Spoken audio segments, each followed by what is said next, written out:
ಎಲ್ಲ ವೀಕ್ಷಕರಿಗೆ ನಮಸ್ಕಾರ. ಎಂದಿನಂತೆ ಇಂದು ಕೂಡ ಧಮ್ಮ ಸೀರೀಸ್ನ ಮುಂದುವರಿದ ಭಾಗವಾಗಿ ಸರ್ ಅವರು ಮಾತನಾಡಲಿದ್ದಾರೆ. ಅದರಲ್ಲೂ ವಿಶೇಷವಾಗಿ ವಿಪಸನದ 1ನೇ ಸಂಚಿಕೆ ಕುರಿತು ಮಾತನಾಡಿದರು. ಅದರ ಮುಂದುವರಿದ ಭಾಗವಾಗಿ ವಿಪಸನ ಸಂಚಿಕೆಯ 2ನೇ ಭಾಗವನ್ನು ಸರ್ ಅವರು ಮಾತನಾಡಲಿದ್ದಾರೆ. ವಿಪಸನ ಮತ್ತು ಧ್ಯಾನ ಇವುಗಳ ಮಧ್ಯೆ ಇರುವಂತಹ ವ್ಯತ್ಯಾಸವನ್ನು, ಅದರಲ್ಲೂ ವಿಶೇಷವಾಗಿ ವಿಪಸನ ಮಾಡುವಂಥ ಸಂದರ್ಭಗಳು ಈಗಿನ ಒತ್ತಡದ ಜೀವನ ಶೈಲಿಯಲ್ಲಿ ಬೇರೆ ಬೇರೆ ಕೇಂದ್ರಗಳು ಆರ್ಗನೈಸ್ ಮಾಡಿ ವಿಪಸನವನ್ನು ಹೇಳಿಕೊಡ್ತಿದ್ದಾರೆ. ಅದರ ಒಂದು ಸಂಕ್ಷಿಪ್ತ ರೂಪವನ್ನು ಸರ್ ಅವರು ಥಿಯರಿಟಿಕಲಿ ನಮ್ಮ ಜೊತೆ ಈ ದಿನ ಎಕ್ಸ್ಪ್ಲೇನ್ ಮಾಡಲಿದ್ದಾರೆ. ಅವರಿಗೆ ತಮ್ಮೆಲ್ಲರ ಪರವಾಗಿ ಪೂರಕವಾದಂಥ ಸ್ವಾಗತವನ್ನು ಕೋರುತ್ತೇನೆ. ಸರ್ ನಮಸ್ಕಾರ, ಕಾರ್ಯಕ್ರಮಕ್ಕೆ ಸ್ವಾಗತ. ನಮಸ್ಕಾರ. ನಮೋ ತಸ್ಸ ಭಗವತು ಅರ್ಹತೋ ಸಮ್ಮಾ ಸಂಬುದ್ಧಸ್ಸ. ಬುದ್ಧರು ಕಾರ್ತಿಕ ಹುಣ್ಣಿಮೆ ದಿವಸ ಶ್ರಾವಸ್ತಿಯಲ್ಲಿ ತಮ್ಮ ಭಿಕ್ಷು ಸಂಘ ಜೊತೆಯಲ್ಲಿ ಇರ್ತಾರೆ. ಆ ಭಿಕ್ಷು ಸಂಘದಲ್ಲಿ ಸಾರಿಪುತ್ರ ಇರ್ತಾರೆ, ಮಹಾಮೊಗ್ಗಲೇನ್ ಇರ್ತಾರೆ, ಮಹಾಕಶ್ಯಪ್ ಇರ್ತಾರೆ, ಮಹಾಕೋಟಿತ್ ಇರ್ತಾರೆ, ಮಹಾಕಪ್ಪಿತ್ ಇರ್ತಾರೆ, ಆಮೇಲೆ ಅನುರುದ್ಧ ಇರ್ತಾರೆ, ರೇವತ್ ಇರ್ತಾರೆ ಮತ್ತು ಆನಂದ್ ಇರ್ತಾರೆ. ಇದು ಅಗ್ರ ಶಿಷ್ಯರು ಬುದ್ಧರಿಗೆ. ಇದು ಅಲ್ಲದೆ ಮತ್ತು ಬೇರೆ ಸ್ಥವಿರಗಳು ಇರ್ತಾರೆ ಮತ್ತು ಬೇರೆ ಬೇರೆ ಭಿಕ್ಕುಗಳು ಇರ್ತಾರೆ. ಸೊ ಇವರು ಭಿಕ್ಕು ಸಂಘದಲ್ಲಿ ಕೂತಾಗ ಅವರು ಬುದ್ಧರು ಹೇಳ್ತಾರೆ, ಈಗ ವರ್ಷಾವಾಸ ಸಮಾಪ್ತ ಆಗಿದೆ, ನೀವು ಬೇರೆ ಬೇರೆ ಕಡೆ ಹೋಗಿ ಧರ್ಮ ಪ್ರಚಾರ ಮಾಡ್ಬೋದು, ಜನರಿಗೆ ಬೋಧನೆ ಮಾಡ್ಬೋದು. ಇವತ್ತು ನಾವು ಈ ಆನಾಪಾನ ಸತಿ ಇದೆಯಲ್ಲ, ಆನಾಪಾನ ಸತಿ ಬಗ್ಗೆ ಇವತ್ತು ನಾನು ನಿಮಗೆ ಆನಾಪಾನ ಸತಿ ಬಗ್ಗೆ ವಿಸ್ತೃತವಾಗಿ ಸಂಬೋಧನೆ ಮಾಡ್ತೀನಿ ಅಂತ ಬುದ್ಧರು ಶಿಷ್ಯರಿಗೆ ಹೇಳ್ತಾರೆ. ಈಗ ಆನಾಪಾನ ಸತಿ ಜನರಲ್ಲಿ ನಾವು ಬೇರೆ ಬೇರೆ ಕಡೆ ಧ್ಯಾನ ಕೇಂದ್ರಗಳು ಇದೆ. ಧ್ಯಾನ ಕೇಂದ್ರಗಳಲ್ಲಿ ಜನರು ಹೋಗ್ತಾರೆ, ಆಮೇಲೆ ಆನಾಪಾನ ಸತಿ ಮಾಡ್ತಾರೆ. 1 ವಾರ ಮಾಡ್ತಾರೆ, 15 ದಿವಸ ಮಾಡ್ತಾರೆ, 1 ತಿಂಗಳು ಮಾಡ್ತಾರೆ, 3 ತಿಂಗಳು ಮಾಡ್ತಾರೆ. ಈ ಥರ ಆನಾಪಾನ ಸತಿಯಲ್ಲಿ ಮಾಡ್ತಾರೆ. ಆ್ಯಕ್ಚುಲಿ ಆನಾಪಾನ ಸತಿ ಅಂದರೆ, ನಾವು ಧ್ಯಾನ ಕೇಂದ್ರದಲ್ಲಿ ಹೋದಾಗ ನಮಗೆ ಉಸಿರಾಟ ಹೇಗೆ ತಗೋಬೇಕು, ಒಳಗಡೆ ಹೇಗೆ ತಗೋಬೇಕು ಮತ್ತು ಹೊರಗಡೆ ಹೇಗೆ ಬಿಡಬೇಕು ಅಂತ ಅದನ್ನು ಹೇಳ್ತಾರೆ. ಸೊ ಅದರಲ್ಲಿ 4 ಪ್ರಕಾರ ಇದೆ. ಒಳಗಡೆ ಉಸಿರಾಟ ತಗೋಬೇಕು ಮತ್ತು ಅದು ಬಿಡಬೇಕು. ಅದು ರಹಸ್ಯ ಅಂದರೆ ಶಾರ್ಟ್ ಉಸಿರಾಟ ಮತ್ತು ಲಾಂಗ್ ಉಸಿರಾಟ ಈ ಥರ ತಗೋಬೇಕು. ತಗೊಂಡ್ರೆ ನಮ್ಮ ದೇಹ ಏನಿದೆಯಲ್ಲ, ಶರೀರ ಬಗ್ಗೆ ನಾವು ಅದರಲ್ಲಿ ಚಿಂತನೆ ಮಾಡ್ತೀವಿ. ಮತ್ತು ಆನಾಪಾನ ಸತಿ ಏನಿದೆಯಲ್ಲ, ಅದು ಆನಾಪಾನ ಸತಿ ಇದೆ ಬೇಸಿಕ್ ಮೇನ್ ಫೌಂಡೇಶನ್ ಫಾರ್ ಈ ನಮ್ಮದು ಸ್ಮೃತಿ ಅಂತ ಇದೆಯಲ್ಲ, ಆ ಸ್ಮೃತಿ ಸಲುವಾಗಿ ಇದೇ ಫೌಂಡೇಶನ್ ಇದೆ ಆನಾಪಾನ ಸತಿ. ಆನಾಪಾನ ಸತಿ ಮಾಡಬೇಕಾದ್ರೆ ನಾವು ನಮ್ಮ ಶರೀರನ ಶುದ್ಧ ಮಾಡಬೇಕಾಗುತ್ತೆ. ಯಾಕಂದರೆ ನಮ್ಮ ಶರೀರ ಶುದ್ಧ ಆದಮೇಲೆ ನಾವು ಮನಸ್ಸಿಗೆ ಶುದ್ಧೀಕರಣ ಮಾಡ್ತೀವಿ. ಆ ಥರ ಒಂದು ಕಾನ್ಸೆಪ್ಟ್ ಇದೆ. ಅದು ಅಂದ್ರೆ ಶರೀರ ಶುದ್ಧತೆ ಅಂದ್ರೆ ಯಾವ ಥರ ಸರ್? ಶರೀರ ಶುದ್ಧ ಅಂದರೆ ನಾವು ಲಾಸ್ಟ್ ಟೈಮ್ ಎಪಿಸೋಡ್ನಲ್ಲಿ ನಿಮಗೆ ಹೇಳಿದ್ದೀವಿ. ಅದು ಏನಂದರೆ, ಇದು ಪ್ಯೂರಿಫಿಕೇಶನ್ ಆಫ್ ಮಾರಲಿಟಿ ಅಂತ ಹೇಳ್ತಾರೆ. ಪ್ಯೂರಿಫಿಕೇಶನ್ ಆಫ್ ಮಾರಲಿಟಿ ಅಂದರೆ ನಮ್ಮದು ನೈತಿಕತೆ ಏನಿದೆಯಲ್ಲ, ನೈತಿಕತೆ ಬಗ್ಗೆ ನಾವು ಅದನ್ನು ಶುದ್ಧೀಕರಣ ಮಾಡಬೇಕು. ನೈತಿಕತೆ ಶುದ್ಧೀಕರಣ ಮಾಡಲಿಲ್ಲ ಅಂದರೆ ನಮ್ಮ ಮನಸ್ಸು ಶುದ್ಧಿ ಆಗೋದಿಲ್ಲ. ಸೊ ನಮ್ಮದು ಬೇಸ್ ಏನಿದೆಯಲ್ಲ, ನಮ್ಮ ಫೌಂಡೇಶನ್ನ ಈ ಶರೀರ ಮೊದಲು ಶುದ್ಧಿ ಮಾಡಬೇಕು. ಈ ಶರೀರ ಶುದ್ಧಿ ಅಂದರೆ ಮಾರಲಿಟಿ ಇದು ಮಾಡಬೇಕು, ಶುದ್ಧ ಮಾಡಬೇಕು. ಮಾರಲಿಟಿ ಅಂದರೆ ನಾವು ಆ್ಯಸ್ ಯೂಶುವಲ್ ನಿಮಗೆ ಗೊತ್ತಿದೆಯಲ್ಲ, ಪಂಚಶೀಲ ಪಾಲನೆ ಮಾಡಬೇಕು. ಆ ಪಂಚಶೀಲ ಪಾಲನೆ ಮಾಡೋದು ಅದನ್ನೇ ಒಂದು ನೈತಿಕ ಮಾರ್ಗ. ಶರೀರದ ಶುದ್ಧೀಕರಣ ಆಗುತ್ತೆ. ಸೊ ನಾವು ಆನಾಪಾನ ಸತಿ ಮಾಡುವಾಗ ನಾವು ಒಳಗಡೆ ಉಸಿರಾಟ ತಗೋತೀವಿ, ಮತ್ತೆ ಬಿಡ್ತೀವಿ, ಮತ್ತೆ ತಗೋತೀವಿ, ಮತ್ತೆ ಬಿಡ್ತೀವಿ. ಈ ಥರ ಮಾಡುವಾಗ ನಮ್ಮ ಶರೀರನಲ್ಲಿ ಏನು ಕ್ರಿಯಾ ನಡೀತಾ ಇದೆಯಲ್ಲ, ಅದು ಆ ಕ್ರಿಯಾ ಬಗ್ಗೆ ನಾವು ಗಮನಿಸಬೇಕಾಗತ್ತೆ. ಆಮೇಲೆ ನಮ್ಮ ಈ ಉಸಿರಾಟ ಇದೆಯಲ್ಲ, ಉಸಿರಾಟ ಮೇಲೆ ನಾವು ಕಾನ್ಸಂಟ್ರೇಷನ್ ಮಾಡಬೇಕಾಗತ್ತೆ. ಯಾಕಂದರೆ ಅದರ ಉಸಿರಾಟ ಯಾಕೆ ಅದ್ರ ಮೇಲೆ ಕಾನ್ಸಂಟ್ರೇಷನ್ ಮಾಡಬೇಕಾಗಂತ ಹೇಳಿದರೆ, ನಮ್ಮ ಮನಸ್ಸು ಆ ಕಡೆ ಈ ಕಡೆ ಹೋಗ್ಬಾರ್ದು. ನಮ್ಮ ಮನಸ್ಸು ಈ ಶ್ವಾಸೋಶ್ವಾಸ ಇದೆಯಲ್ಲ, ಉಸಿರಾಟ ಮೇಲೆ ಇರಬೇಕು. ಅದು ಚಂಚಲಕ್ಕೊಳಪಡಬಾರ್ದು. ಮನಸ್ಸು ಚಂಚಲ ಆ ಕಡೆ ಈ ಕಡೆ ಹೋಗ್ಬಾರ್ದು. ಯಾಕಂದರೆ ಮನಸ್ಸು ಭಾಳ ಚಂಚಲದು. ವಿದಿನ್ ಸೆಕೆಂಡ್ನಲ್ಲಿ ಅದು ಆ ಕಡೆ ಹೋಗ್ಬಿಡ್ತದೆ. ಮತ್ತು ನಾವು ಏನು ಮಾಡಬೇಕು, ಮತ್ತು ಪುನಃ ಮನಸ್ಸು ನಮ್ಮ ತಗೊಂಡು ಮತ್ತು ನಮ್ಮ ಉಸಿರಾಟ ಏನಿದೆಯಲ್ಲ ಅದ್ರ ಮೇಲೆ ನಾವು ಇದು ಉಸಿರಾಟವನ್ನು ಗಮನಿಸ್ತಾ ಹೋಗ್ಬೇಕು. ಮೇನ್ ಉದ್ದೇಶ ಏನಂದರೆ, ಕಾನ್ಸಂಟ್ರೇಷನ್ ಅಂದರೆ ಮನಸ್ಸು ಚಿತ್ತ ಏಕಾಗ್ರತೆ. ಯಾವಾಗ ನಾವು ಮನಸ್ಸಿನ ಮೇಲೆ ನಾವು ಏಕಾಗ್ರತೆ ಮಾಡ್ತೀವಿ, ಕಾನ್ಸಂಟ್ರೇಷನ್ ಮಾಡ್ತೀವಿ, ನಮಗೆ ಬೇರೆ ಕ್ರಿಯೆ ಮಾಡಲಿಕ್ಕೆ ನಮಗೆ ಬಹಳ ಸುಲಭ ಆಗುತ್ತೆ, ತೊಂದರೆ ಏನಾಗೋದಿಲ್ಲ. ಯಾಕಂದರೆ ನಾವು ಕಾನ್ಸಂಟ್ರೇಷನ್ ಇರುತ್ತಲ್ಲ, ಯಾವುದೋ ಕಾರ್ಯ ಆಗಲಿ, ಯಾವುದೋ ಮಾತಾಡೋದಾಗಲಿ ಅಥವಾ ಯಾವುದೋ ಕಾರ್ಯ ಮಾಡಬೇಕಾದ್ರೆ ನಮ್ಮ ಕಾನ್ಸಂಟ್ರೇಷನ್ ಅದ್ರ ಮೇಲೆ ಇರುತ್ತದ, ಬೇರೆ ಕಡೆ ಹೋಗೋದಿಲ್ಲ. ಸೊ ಅದರದ್ದು ಮೇನ್ ಉದ್ದೇಶ ಆನಾಪಾನಸತಿ ಮಾಡೋದು. ಸೊ ನಾವು ನಮ್ಮ ದೇಹದ ಬಗ್ಗೆ ಮಾಡಬೇಕು. ದೇಹದ ಬಗ್ಗೆ ಮಾಡ್ಬೇಕಂದ್ರೆ ರೈಟ್ ಫ್ರಮ್ ನಮ್ದು ಟಾಪ್, ನಮ್ದು ಕಾಲಿದೆಯಲ್ಲ, ಕಾಲಿಂದ ಹಿಡಿದು ನಮ್ದು ತಲೆ ಕೂದಲೇ ಇದೆಯಲ್ಲ, ಅಲ್ಲಿವರೆಗೂ ನಾವು ಒಂದೊಂದಾಗಿ ನಾವು ಶರೀರನಲ್ಲಿ ಇರೋದು ಎಲ್ಲ ಅವಯವಗಳ ಬಗ್ಗೆ ನಾವು ಇದು ಮಾಡ್ಬೇಕು, ಗಮನಿಸ್ತಾ ಹೋಗ್ಬೇಕು. ನಮ್ಮ ಶರೀರನಲ್ಲಿ ಏನಿದೆ, ನಮ್ಮ ಶರೀರ ಪ್ರಕ್ರಿಯೆ ಹೆಂಗೆ ನಡೀತಾ ಇದೆ, ಆ ಥರ ನಾವು ಗಮನಿಸ್ಕೋಬೇಕು. ಇದು ಆನಾಪಾನಸತಿ. ಇದು ಶರೀರ ಬಗ್ಗೆ ಇತ್ತು. ನೀವು ಉಸಿರಾಟ ಏನೋ ತಗೋತಿರಲ್ಲ, ಉಸಿರಾಟ ತಗೋ ಟೈಮ್ನಲ್ಲೇ ಮತ್ತೆ ನಾವು ವೇದನೆ ಬಗ್ಗೆ ಯೋಚನೆ ಮಾಡಬೇಕು. ಸುಖದ ವೇದನೆ ಆಗಲಿ, ದುಃಖದ ವೇದನೆ ಆಗಲಿ, ಅಥವಾ ಅಸುಖ ದುಃಖ ವೇದನೆ ಆಗಲಿ, ಇದರ ಬಗ್ಗೆನೇ ಮತ್ತೆ ಯೋಚನೆ ಮಾಡಬೇಕು. ಸೊ ಇದು ನಮ್ಮದು ಮೊದಲನೇ ಏನಾಯಿತು, ಕಾಯಾನುಪಶನ ಇತ್ತದು ಅನ್ನೋ ನಮ್ಮ ಶರೀರ ಬಗ್ಗೆನೇ ನೀವು ಚಿಂತನೆ ಮಾಡ್ತಾ ಇದ್ರಿ. ಉಸಿರಾಟ ತಗೋ ಟೈಮ್ನಲ್ಲೇ ನೀವು ಚಿಂತನೆ ಮಾಡ್ತಾ ಇದ್ರಿ. ಅದು ಶರೀರದ ಕಾಯಾಪಶನ ಅಂತ ಹೇಳ್ತಾರೆ. ಆಮೇಲೆ ಎರಡನೇ ಸ್ಟೆಪ್ ಏನಿದೆಯಲ್ಲ, ಎರಡನೇ ಸ್ಟೆಪ್ ಇದೆಯಲ್ಲ, ಅದು ವೇದನಾನುಪಶನ ಅಂತ ಹೇಳ್ತಾರೆ. ನೀವು ಉಸಿರಾಟ ತಗೋಬೇಕಾದ್ರೆ ಮತ್ತು ನೀವು ವೇದನೆ ಬಗ್ಗೆ ಇದು ಮಾಡಬೇಕು, ಗಮನಿಸಬೇಕು, ಅದನ್ನ ಬಗ್ಗೆ ಚಿಂತನೆ ಮಾಡಬೇಕು.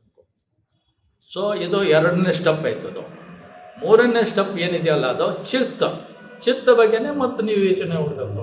ಚಿತ್ತದಲ್ಲೇ ನೀವು ಚಿತ್ತ ಯೋಚನೆ ಮಾಡಬೇಕು. ನೋಡಿ, ನಮ್ಮ ಚಿತ್ತ ಹೇಗಿದೆ, ಕಾನ್ಸಂಟ್ರೇಷನ್ ಇದೆ ಅಥವಾ ಮೇನ್ ಮೈಂಡ್ ಇದೆ ಅಥವಾ ಬೇರೆ ಬೇರೆ ಥರ ಇದೆ, ಯಾವ ಚಿತ್ತ ಇದೆ, ಸರಾಗಿ ಚಿತ್ತ ಇದೆಯಾ ಅಥವಾ ಸಮೋಹ ಚಿತ್ತ ಇದೆಯಾ, ಅಂದ್ರೆ ರಾಗ ಮೋಹ ದ್ವೇಷ ಇದೆಯಲ್ಲ, ಇದರಿಂದ ನಮ್ಮ ಚಿತ್ತ ತುಂಬಿದೆಯಾ ಅಥವಾ ತುಂಬಿಲ್ಲ, ಇದರಿಂದ ಹೊರಗಡೆ ಬಂದಿದೆಯಾ ಅಥವಾ ಬಂದಿಲ್ಲ, ಈ ಥರ ಎಲ್ಲ ನಾವು ನಮ್ಮ ಚಿತ್ತ ಬಗ್ಗೆನೇ ಯೋಚನೆ ಮಾಡಬೇಕು.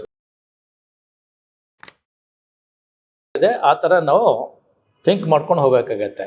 ಇದು ಮೂರನೇ ಸ್ಟೆಪ್. ಅದು ಆ ಚಿತ್ತ ನಾವು ಯೋಚನೆ ಮಾಡಬೇಕಾದ್ರೂ, ಚಿಂತನೆ ಮಾಡಬೇಕಾದ್ರೂ ಕೂಡ ನಾವು ಉಸಿರಾಟ ತಗೊಂಡು ಇದು ಮಾಡಬೇಕು. ಗೊತ್ತಾಯ್ತಲ್ಲ? ಒಂದನೇದು ಕಾಯಾನುಪಶನ ಆಯಿತು, ಎರಡನೇದು ವೇದನಾನುಪಶನ ಆಯಿತು, ಮೂರನೇದು ಚಿತ್ತಾನುಪಶನ ಆಯಿತು, ನಾಲ್ಕನೇದು ಧಮ್ಮಾನುಪಶನ ಬರ್ತದೆ. ಸೊ ಈ ಥರ 4 ನಾವು ಅನುಪಶನ ಮಾಡ್ತೀವಲ್ಲ, ಈ ಅನುಪಶನ ಮಾಡೋ ಟೈಮ್ನಲ್ಲೇ ನಾವು ನಮ್ಮದು ಉಸಿರಾಟ ಒಳಗಡೆ ತಗೋಬೇಕು, ಬಿಡಬೇಕು, ತಗೋಬೇಕು, ಬಡಿಬೇಕು, ತಗೋಬೇಕು. ಈ ಥರ ಆನಾಪಾನಸತಿ ಇದು ಈ ಥರ ಮೇನ್ ಉದ್ದೇಶ ಇದೆ ಅದು. ಸೊ ಈಗ ಆನಾಪಾನಸತಿಯಿಂದ ನಮಗೇನು ಗೊತ್ತಾಯ್ತಂದರೆ, ಈ 4 ಸ್ಮೃತಿಗಳೇನಿದೆಯಲ್ಲ, ಕಾಯಾನುಪಶನ ಬಗ್ಗೆ ನಾವು ಚಿಂತನೆ ಮಾಡೋದು, ವೇದನಾನುಪಶ ಬಗ್ಗೆ ಚಿಂತನೆ ಮಾಡೋದು, ಆಮೇಲೆ ಚಿತ್ತಾನುಪಶನ ಬಗ್ಗೆ ಚಿಂತನೆ ಮಾಡೋದು, ಧಮ್ಮಾನುಪಶನ ಬಗ್ಗೆ ಚಿಂತನೆ ಮಾಡೋದು, ಈ 4 ಸ್ಮೃತಿಗಳು ಆನಾಪಾನಸತಿಯಿಂದ ನಮಗೆ ಗೊತ್ತಾಗತ್ತೆ. ಸೊ ಇದು ಆನಾಪಾನಸತಿದು ಒಂದು ವರಿತಾ ಇದೆ ಅದು. ಸರ್, ತಾವು ಆನಾಪಾನಸತಿ ಕುರಿತು ಏನು 4 ಸ್ಮೃತಿ ಅದರಲ್ಲಿ ಏನು ಬರುತ್ತೆ, ಹೌದು, ಅದನ್ನು ಹೇಳಿದ್ರಿ ಸರ್. ಅದರ ಮುಂದುವರಿದ ಭಾಗ ಏನು ಸರ್? ಈಗ ಆನಾಪಾನಸತಿಯಿಂದ 4 ಸ್ಮೃತಿಗಳು ನಿಮಗೆ ಗೊತ್ತಾಯ್ತು. ಅದು ಆದಮೇಲೆ 4 ಸ್ಮೃತಿ ನಿಮಗೆ ಗೊತ್ತಾದ್ಮೇಲೆ ಇದು ಮುಂದೆ ಈ ಅಂಶಗಳು, ಫ್ಯಾಕ್ಟರ್ಸ್ ಆಫ್ ಎನ್ಲೈಟನ್ಮೆಂಟ್ ಅಂದ್ರೆ ಜ್ಞಾನೋದಯದ ಅಂಶಗಳು ಅವಾಗ ನಿಮಗೆ ಗೊತ್ತಾಗತ್ತೆ. ಈ ಜ್ಞಾನೋದಯ ಅಂಶಗಳು ಎಷ್ಟಿದೆ ಅಂದರೆ ಅದು 7 ಇದೆ. ಒಂದನೇದು ಸಂಬೋಧ್ಯಾಂಗ ಅಂತ ಹೇಳ್ತಾರೆ, ಅದರಲ್ಲಿ ಸ್ಮೃತಿ ಸಂಬೋಧಿ ಅಂಗತ್ತಿದೆ. ಎರಡನೇದು ಧಮ್ಮವಿಚಯ ಸಂಬೋಧಿ ಅಂಗತ್ತಿದೆ. ಮೂರನೇದು ವಿರಿಯ ಸಂಬೋಧಾಂಗ ಅಂತಿದೆ. ನಾಲ್ಕನೇದು ಪ್ರೀತಿ ಸಂಬೋಧಾಂಗ ಅಂತಿದೆ. ಐದನೇದು ಪ್ರಸಬ್ಧಿ, ಇದು ಸಂಬೋಧಾಂಗ ಅಂತಿದೆ. ಆಮೇಲೆ ಆರನೇದು ಸಮಾಧಿ, ಇದನ್ನು ಸಂಬೋಧಾಂಗ ಅಂತಿದೆ. ಆಮೇಲೆ ಏಳನೇದು ಉಪೇಕ ಅಂತ ಸಂಬೋಧಾಂಗ ಇದೆ. 7 ಈ ಫ್ಯಾಕ್ಟರ್ಸ್ 4 ಸ್ಮೃತಿಯಿಂದ ನಮಗೆ ಇದರ ಬಗ್ಗೆ ಅರಿವಾಗ್ಬಿಡ್ತದೆ. ಆನಾಪಾನ ಸತಿಯಲ್ಲಿರುವಂತಹ 4 ಸ್ಮೃತಿಗಳ ಬಗ್ಗೆ ನಾವು ಧ್ಯಾನ ಮಾಡಿದ ನಂತರ ಈ ಜ್ಞಾನೋದಯ ಅಂಶಗಳ ಬಗ್ಗೆ ನಮಗೆ ಅರಿವು ಮೂಡುತ್ತೆ ಸರ್. ಅರಿವು ಮೂಡುತ್ತೆ ಸರ್. ತಾವು ಈಗ ಹೇಳಿದ್ರಿ ಜ್ಞಾನೋದಯದ 7 ಅಂಶಗಳ ಕುರಿತು. ಹೌದು. ಇದನ್ನ ಪ್ರಾಕ್ಟೀಸ್ ಮಾಡಿದ್ರೆ ಜನ ಸಮುದಾಯಕ್ಕೆ ಏನ್ ಲಾಭ ಇದೆ ಸರ್? ನೋಡಿ, ಮನುಷ್ಯಗೆ ಜ್ಞಾನೋದಯ ಆದಮೇಲೆ ಅವನು ಇನ್ನೊಂದು ಮುಂದಕ್ಕೆ ಒಂದು ಹೆಜ್ಜೆ ಹೋಗ್ತಾನೆ. ಅದು ಏನಂದರೆ ಅದಕ್ಕೆ ಚೇತು ವಿಮುಕ್ತಿ ಮತ್ತು ಪಣ್ಣ ವಿಮುಕ್ತಿ ಅಂತ ಹೇಳ್ತಾರೆ. ವಿಮುಕ್ತಿ ಅಂದರೆ ವಿಮುಕ್ತ ಆಗೋದು. ಈ ವೈರಾಗ್ಯದೆಯಲ್ಲ, ವೈರಾಗ್ಯದಿಂದ ವಿಮುಕ್ತ ಆಗೋದು ಅಂದರೆ ಮುಕ್ತ ಆಗೋದು. ಮುಕ್ತ ಅದಂದರೆ ದುಃಖದಿಂದ ಮುಕ್ತ ಆಗೋದು, ಅದಕ್ಕೆ ವಿಮುಕ್ತಿ ಅಂತ ಕರೀತಾರೆ. ಅದಕ್ಕೆ ಚೇತ ವಿಮುಕ್ತಿ ಮತ್ತು ಪಣ್ಣ ವಿಮುಕ್ತಿ ಅಂತ ಹೇಳ್ತಾರೆ. ಈ ದುಃಖದಿಂದ ನಾವು ವಿಮುಕ್ತಿ ಆದರೆ ನಮಗೇನು ಸುಖ. ಸೊ ಅದೇ ನಿರ್ವಾಣದ್ದು ಒಂದು ದಾರಿ. ನಿಬ್ಬಾಣಂ ಪರಮಂ ಸುಖಂ ಅಂತ ಹೇಳ್ತಾರಲ್ಲ ಬುದ್ಧರು. ಸೊ ಆ ನಿರ್ವಾಣಕ್ಕೆ ನಾವು ಇಲ್ಲಿವರೆಗೂ ಮುಟ್ಟಬೇಕಾದ್ರೆ ನಾವು ಆನಾಪಾನ ಸತಿ ಮಾಡಬೇಕು. ಆನಾಪಾನ ಸತಿಯಿಂದ ನಮಗೆ 4 ಸ್ಮೃತಿಗಳು ಆಗತ್ತೆ. 4 ಸ್ಮೃತಿಯಿಂದ ನಮಗೆ 7 ಅಂಶಗಳಾಗತ್ತೆ. ಜ್ಞಾನೋದಯ 7 ಅಂಶಗಳು ಗೊತ್ತಾಗತ್ತೆ.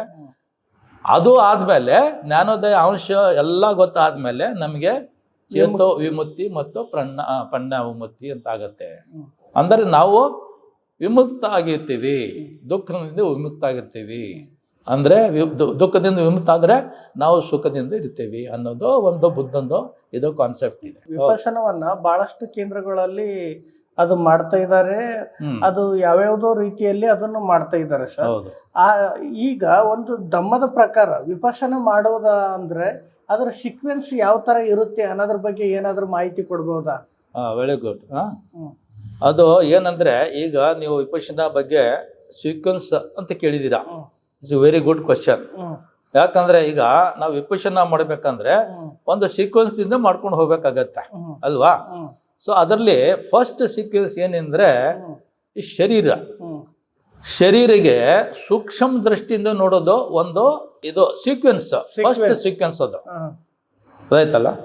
ಎರಡನೇದು ಸೂಕ್ಷ್ಮ ದೃಷ್ಟಿಯಿಂದ ನಾವು ಮನಸ್ಸು ನೋಡೋದು, ಇದು ಎರಡನೇದು.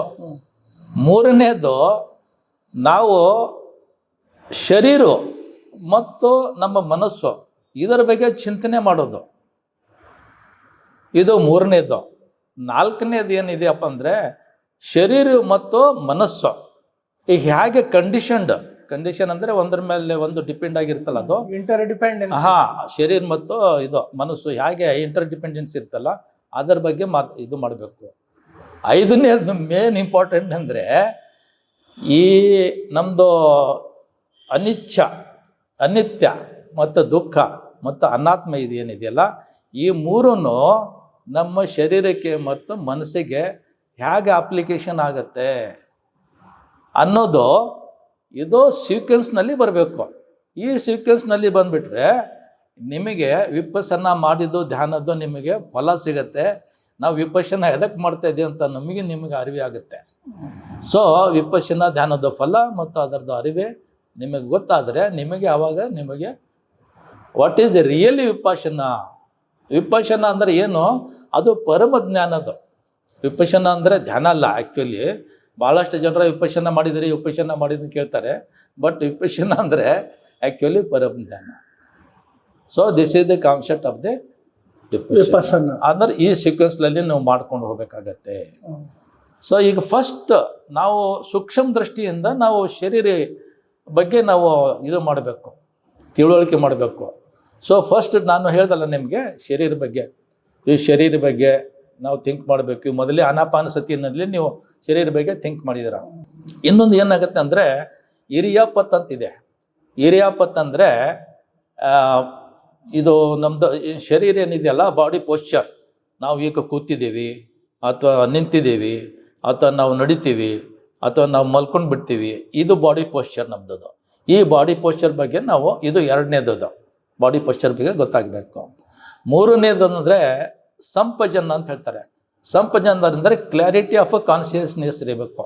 ನಾವು ಊಟ ಮಾಡುವಾಗ, ನಾವು ಅಥವಾ ಕುಡಿಯುವಾಗ, ಅಥವಾ ನಾವು ಮತ್ತೆ ಬೇರೆ ಏನು ಕೆಲಸ ಮಾಡ್ತೀವಲ್ಲ, ಆ ಕೆಲಸ ಮಾಡೋ ಟೈಮ್ನಲ್ಲಿ, ಮಲ್ಕೋ ಟೈಮ್ನಲ್ಲಿ, ಆ ಟೈಮ್ನಲ್ಲಿ ನಾವು ಕಾನ್ಷಿಯಸ್ ಇರಬೇಕು. ನಾನು ಕುಡಿತಾ ಇದ್ದೀನಿ, ನಾನು ಮಲಗುತ್ತಾ ಇದ್ದೀನಿ, ನಾನು ಊಟ ಮಾಡ್ತಾ ಇದ್ದೀನಿ, ನಾನು ನ್ಯಾಚುರಲ್ ಕಾಲ್ಸ್ ಏನಿದೆಯಲ್ಲ ಅಟೆಂಡ್ ಮಾಡ್ತಾ ಇದ್ದೀನಿ. ಇದು ಕ್ಲಾರಿಟಿ ಇರಬೇಕು ನಮಗೆ. ಇದು ಸಂಪಜನ ಅಂತ ಹೇಳ್ತಾರೆ.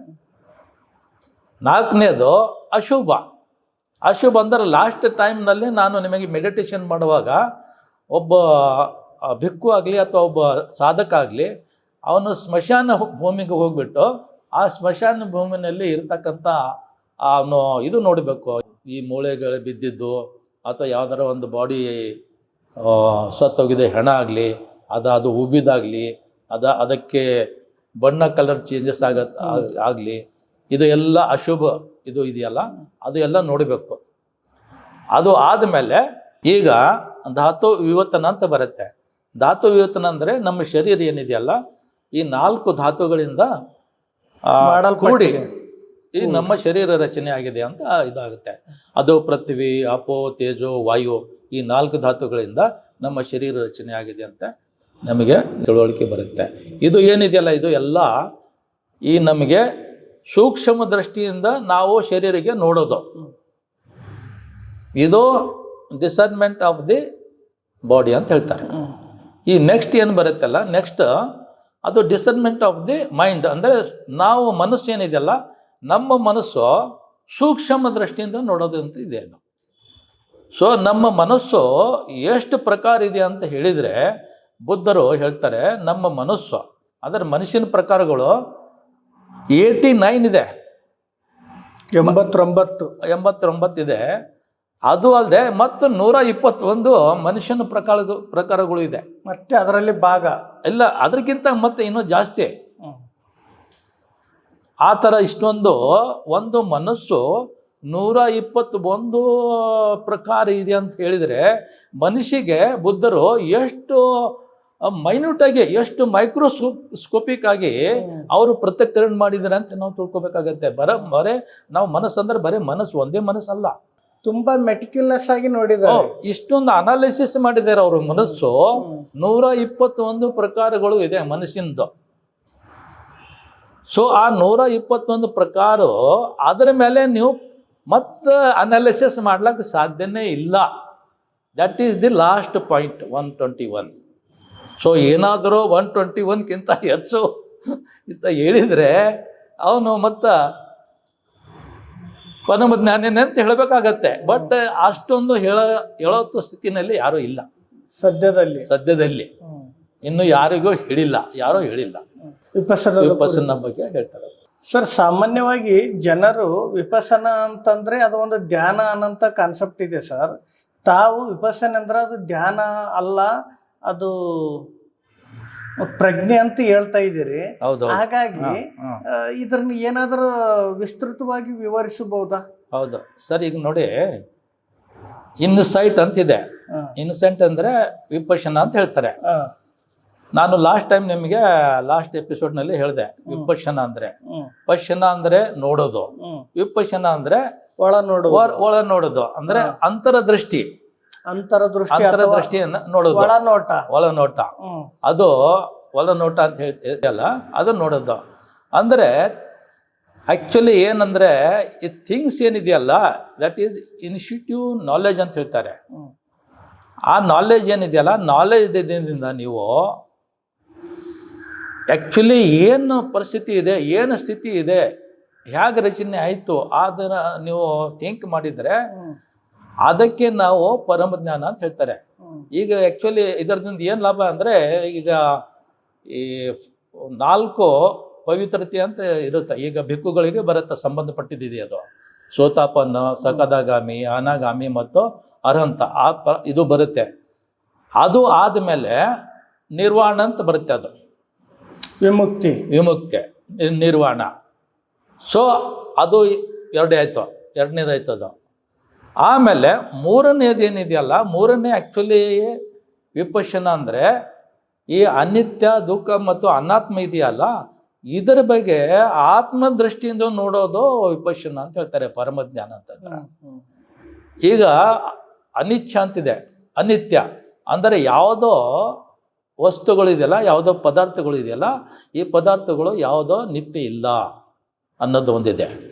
ಎರಡನೇದು ಏನಿದೆ, ದುಃಖ ಅಂತಿದೆ. ಈಗ ಯಾವುದು ಪದಾರ್ಥ ಅನಿತ್ಯ ಇದೆಯೋ, ಯಾವ ಪದಾರ್ಥ ಇದೆಯಲ್ಲ, ಯಾವ ಪದಾರ್ಥ ಅನಿತ್ಯ ಇದೆಯಲ್ಲ, ಆ ಪದಾರ್ಥಗಳನ್ನು ಸಬ್ಜೆಕ್ಟೆಡ್ ಟು ಸಫರಿಂಗ್ ಅನ್ನೋದು ಎರಡನೇ ದುಃಖ. ಈಗ ಬುದ್ಧರು ಹೇಳ್ತಾರೆ, ಯಾವಾಗ ಒಂದು ಪದಾರ್ಥ ಆಗಲಿ ಅನಿತ್ಯ ಇದೆ ಮತ್ತು ಅದು ದುಃಖ ಇದೆ ಮತ್ತು ಅನಿತ್ಯ ಇದೆ, ಅದು ಪರಿವರ್ತನಶೀಲ ಇದೆ, ಅದು ಅಂದರೆ ಚೇಂಜಸ್ ಆಗುತ್ತೆ ಅದು ಅದರಲ್ಲಿ. ಸೊ ಅದಕ್ಕೆ ನಾವು ಯಾವಾಗ ದುಃಖ ಇದೆ, ಯಾವಾಗ ಅನಿತ್ಯ ಇದೆ, ಅದು ಯಾವಾಗ ಪರಿವರ್ತನೆ ಆಗುತ್ತೆ, ಅದಕ್ಕೆ ನಾವು ಇದು ನಾನು, ಇದು ನಂದು ಅಂತ ಹೇಳಕ್ಕೆ ಸಾಧ್ಯ ಇಲ್ಲ. ಯಾಕಂದರೆ ಅವ್ರೇನು ಹೇಳ್ತಾರೆ, ಅದು ನಂದು, ಇದು ನಾನು ಅಂತ ಹೇಳಿದರೆ ಅದರ ಮೇಲೆ ನಿಂದ ಕಂಟ್ರೋಲ್ ಏನಿದೆ, what is your control on that one. ಈಗ ಫಾರ್ ಎಕ್ಸಾಂಪಲ್ ಶರೀರ ಇದೆ, ಶರೀರ ಇದು ಅನಿತ್ಯ ಇದೆ. ಅನಿತ್ಯ ಇದ್ಮೇಲೆ ಈ ಶರೀರಕ್ಕೆ ದುಃಖ ಆಗುತ್ತೆ, ಅದು ಸಬ್ಜೆಕ್ಟ್ ಟು ಸಫರಿಂಗ್. ಅದು ಆದಮೇಲೆ ಈ ಶರೀರಿನಲ್ಲಿ ಬದಲಾವಣೆ ಆಗುತ್ತೆ, ದುಃಖದಲ್ಲಿ ಬದಲಾವಣೆ ಆಗುತ್ತೆ. ಈಗ ಎರಡೂ ಬದಲಾವಣೆ ಆದಮೇಲೆ ಮೂರನೇದು ನಾವು ಏನು ಹೇಳೋಕ್ಕಾಗತ್ತಾ, ಇದು ನನ್ನ ಶರೀರ, ಇದು ನಾನು ಅಂತ ಹೇಳೋಕ್ಕಾಗತ್ತಾ? ಈಗ ಸಪೋಸ್ ನಿನ್ನ ಶರೀರ ಇದ್ದರೆ ಅದು ಶರೀರ ನಿನ್ನ ವಶದಲ್ಲಿ ಇದೆಯಾ? ಇಲ್ಲ. ನೀವು ಹೇಳಿದಾಗ ಅದು ಕೇಳುತ್ತಾ? ಕೇಳಲ್ಲ. ಸೊ ಅದಕ್ಕೆ ಈ ಮೂರು ಏನು ಇದು ಇದೆಯಲ್ಲ, ಲಕ್ಷಣ ಅಂತ ಇದ್ದಾರೆ. ಈ ಲಕ್ಷಣ ಬಗ್ಗೆ ಕಂಪ್ಲೀಟ್ ನಿಮಗೆ ಅರಿವಾಗಬೇಕು. ಕಂಪ್ಲೀಟ್ ಅರಿವೇ ಆದರೆ ನಿಮಗೆ ಆವಾಗ ವಿಪಶ್ಯನಾದ ಬಗ್ಗೆ ಅರಿವೇ ಬರುತ್ತೆ. ಈಗ ನಮ್ಮ ಜ್ಞಾನ ಬರೋದು 3 ಪ್ರಕಾರದಿಂದ ನಮಗೆ ಜ್ಞಾನ ಬರುತ್ತೆ. Knowledge based on learning. ಈಗ ಸಪೋಸ್ ಬೇರೆಯವ್ರ ಹತ್ರ ನಾವು ಗುರುಗಳ ಹತ್ರ ಹೋಗ್ತೀವಿ, ಅವ್ರ ಕಣ್ಣಿಂದ ನಾವು ಜ್ಞಾನ ಪಡ್ತೇವೆ, ಇದು ಒಂದನೇದಾಯ್ತು. ನಾಲೆಜ್ ಬೇಸ್ಡ್ ಆನ್ ಥಿಂಕಿಂಗ್, ಚಿಂತಮಯ ಜ್ಞಾನ ಅಂದರೆ ಚಿಂತನೆ ಮಾಡಿ, ಥಿಂಕಿಂಗ್ ಮಾಡಿ ನಮಗೇನು ಜ್ಞಾನ ಬರುತ್ತೆ ಅದು ಚಿಂತಮಯ ಜ್ಞಾನ ಅಂತಂದೆ. ಇನ್ನೊಂದು knowledge based on mental development, ಅಂದರೆ ನಮ್ಮದು ಜ್ಞಾನ ಇದೆಯಲ್ಲ, ನಮ್ಮದು ಮೆಂಟಲ್ ಡೆವಲಪ್ಮೆಂಟ್ ಅಂದರೆ ಮಾನಸಿಕ ಬೆಳವಣಿಗೆ. ಈ ಮಾನಸಿಕ ಬೆಳವಣಿಗೆನಲ್ಲಿ ನಾನು ನಿಮಗೆ ಸಮತ ಮತ್ತು ವಿಪಶ್ಯನ ಅಂತ ಹೇಳಿದೆಯಲ್ಲ, ಇದು ಮಾನಸಿಕ ಬೆಳವಣಿಗೆಯಲ್ಲಿ ಬರುತ್ತೆ ಅದು. ಸೊ ಇದು ಒಂದು ಕಾನ್ಸೆಪ್ಟ್ ಇದೆ. ಸೊ ಇಲ್ಲಿವರೆಗೂ ನಾವು ನಿಮಗೆ ಇದು ಆನಾಪಾನಸತಿ ಬಗ್ಗೆ ಹೇಳಿದೆ. ಆನಾಪಾನಸತಿನಿಂದ ನಮಗೆ 4 ಸ್ಮೃತಿಗಳು ಆಗುತ್ತೆ. 4 ಸ್ಮೃತಿಯಿಂದ 7 ಅಂಶಗಳು, ಈ ಜ್ಞಾನೋದಯ ಅಂಶಗಳು ಗೊತ್ತಾಗತ್ತೆ. ಆಮೇಲೆ ಜ್ಞಾನೋದಯ ಆದಮೇಲೆ ನಮಗೆ ವಿಮುಕ್ತಿ ಅಥವಾ ಪ್ರಜ್ಞಾವಿಮುಕ್ತಿ ಅಥವಾ ಇದು ಅದ್ರ ಬಗ್ಗೆ ಗೊತ್ತಾಗತ್ತೆ. ಸೊ ಇದು ಆಯಿತು. ಆಮೇಲೆ ವಿಪಶ್ಯನ ಬಗ್ಗೆನೂ ನಿಮಗೆ ಹೇಳಿದೆ, ಅದು ಈ 4 ಹೋಲಿನೆಸ್ ಇದೆಯಲ್ಲ ಅದ್ರ ಬಗ್ಗೆ. ಆಮೇಲೆ ಸೂಕ್ಷ್ಮ ದೃಷ್ಟಿಯಿಂದ ನೋಡೋದು, ಅದನ್ನು ವಿಪಶ್ಯನ. ಸೂಕ್ಷ್ಮ ದೃಷ್ಟಿ ಅಂದರೆ ಮೇನ್ ಕಾನ್ಸೆಪ್ಟ್ ಇದು ಏನಂದರೆ, ನಮ್ಮ ಶರೀರ ಆಗಲಿ, ನಮ್ಮ ಮನಸ್ಸಾಗಲಿ, ಆ ಮನಸ್ಸಿನಲ್ಲಿ ಆಗಲಿ ಅಥವಾ ಶರೀರಿನಲ್ಲಿ ಆಗಲಿ ಮೂರನೇದು ಯಾವುದೋ ಸಬ್ಸ್ಟೆನ್ಸ್ ಇಲ್ಲ, ಅದನ್ನು ತಿಳ್ಕೊಬೇಕಾಗತ್ತೆ. ಇಲ್ಲಿವರೆಗೂ ಈಗ ವಿಪಶ್ಯನದು 2 ಸೀಕ್ವೆನ್ಸ್ ನಾವು ನಿಮಗೆ ಹೇಳಿದ್ದೀವಿ. ಒಂದು ಶರೀರ ಬಗ್ಗೆ, ಸೂಕ್ಷ್ಮತೆಯಿಂದ ಶರೀರ ಹೇಗೆ ನೋಡಬೇಕಂತ. ಆಮೇಲೆ ಸೂಕ್ಷ್ಮತೆಯಿಂದ ನಾವು ಮನಸ್ಸು ಹೇಗೆ ನೋಡಬೇಕಂತಿದೆ. ಇದು ಬರೀ 2 ಸೀಕ್ವೆನ್ಸ್ ಆಗಿದೆ. ಇನ್ನೂ 3 ಸೀಕ್ವೆನ್ಸ್ ಉಳಿದಿದೆ. ಆ 3 ಸೀಕ್ವೆನ್ಸ್ನು ಮುಂದಿನ ಭಾಗದಲ್ಲಿ ನಾವು ಡಿಸ್ಕಸ್ ಮಾಡೋಣ. ವಿಪಶ್ಯನದ ಇನ್ನು 3 ಇದು ಈ 3 ಇದೆಯಲ್ಲ, 3 ಭಾಗ, 3 ಸೀಕ್ವೆನ್ಸ್ ಇದೆ. ಅದನ್ನು 3 ಸೀಕ್ವೆನ್ಸ್ನ ಮುಂದಿನ ಭಾಗದಲ್ಲಿ ನಾವು ಡಿಸ್ಕಸ್ ಮಾಡ್ಕೊಳ್ಳೋಣ. ಸರ್, ಇಷ್ಟೊತ್ತು ನಮ್ಮ ಜೊತೆ ಮಾತನಾಡಿ ಅದು ವಿಪಸ್ಸನದ ಸಮತಾ ಕುರಿತು ವಿಸ್ತೃತವಾಗಿ ಹೇಳಿದ್ರಿ.